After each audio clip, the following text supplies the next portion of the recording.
नमस्कार, स्वागत है आपका हमारे यूट्यूब चैनल पर। बात करते हैं शिक्षक मूल्यांकन प्रपत्र यानी टैप की द्वितीय समाई जो कि जुलाई से दिसंबर 2023 का ऑनलाइन अपलोड करने से संबंधित शिक्षा विभाग द्वारा टाइम फ्रेम जारी कर दी गई है, जिसके तहत आपको जुलाई से दिसंबर 2023 पर आधारित 6 महीने का शिक्षक मूल्यांकन प्रपत्र TAF यानी टैप स्टाफ लॉगिन माध्यम से आपको भरना होगा।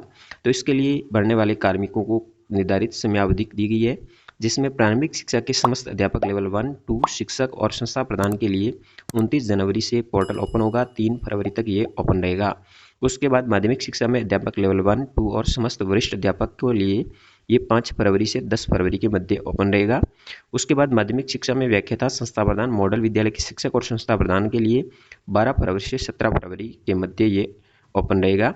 अब इसको स्टाफ कॉर्नर के माध्यम से आपको इस निर्धारित समयावधि में भरना होगा। इसको कैसे भरते हैं, संपूर्ण प्रोसेस इस वीडियो में हम बताएंगे। तो सबसे पहले आपको स्टाफ कॉर्नर के माध्यम से अपनी स्टाफ लॉगिन आईडी के द्वारा लॉगिन करना है। जैसे आप लॉगिन करोगे आपके सामने आपका होम पेज ओपन होगा। होम पेज के ऊपर आप जाओगे, इधर 3 लाइन दी गई है, इसके ऊपर क्लिक करना है। 3 लाइन पे क्लिक करने पर आपके सामने इस तरह से शो होगा। यहाँ पे अप्लाई का ऑप्शन आता है, इस अप्लाई वाले ऑप्शन पे आपको क्लिक करना है।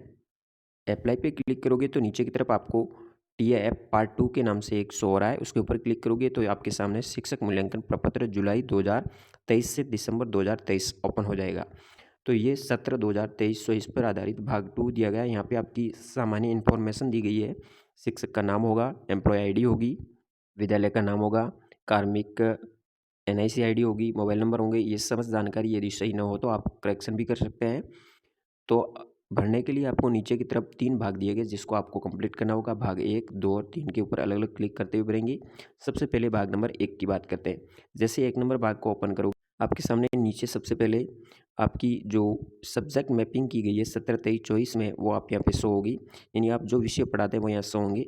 फिर आपको 6 माह में शिक्षक की औसत भौतिक उपस्थिति यहाँ पे आपको दर्ज करनी है।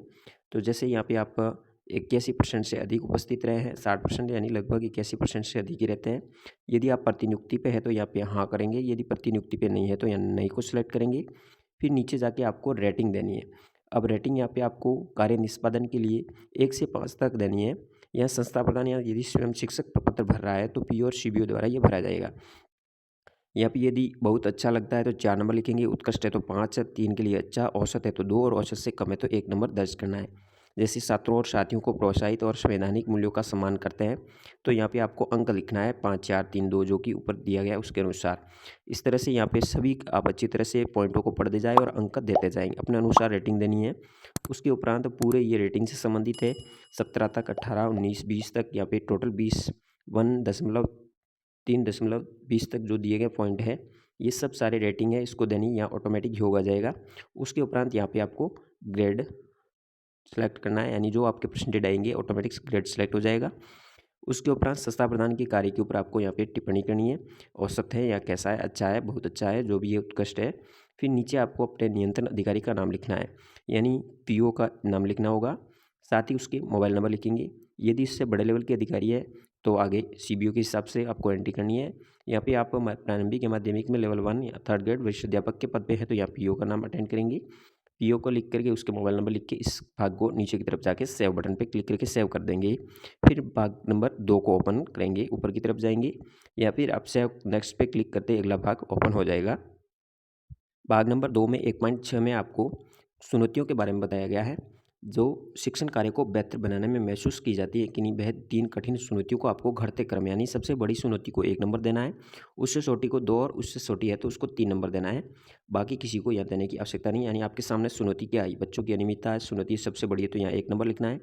फिर बच्चों का स्तर कमजोर, ये आपकी 2 नंबर है तो 2 नंबर अटेंड करेंगे। यदि विद्यालय में कार्य की दिखता है तो यहाँ 3 नंबर करेंगे। इस तरह से करने के बाद 3 आपको चुनौतियों को सिलेक्ट करना है, बाकी में शून्य रख सकते हैं, कोई परेशानी नहीं। इसी तरह इधर प्रशिक्षण की यदि कोई आवश्यकता है तो उसको भी आपको सबसे अधिक प्रशिक्षण विज्ञान गणित का है तो 1 नंबर, अंग्रेजी का है तो 2 नंबर, करियर मार्गदर्शन आ गया 3 नंबर।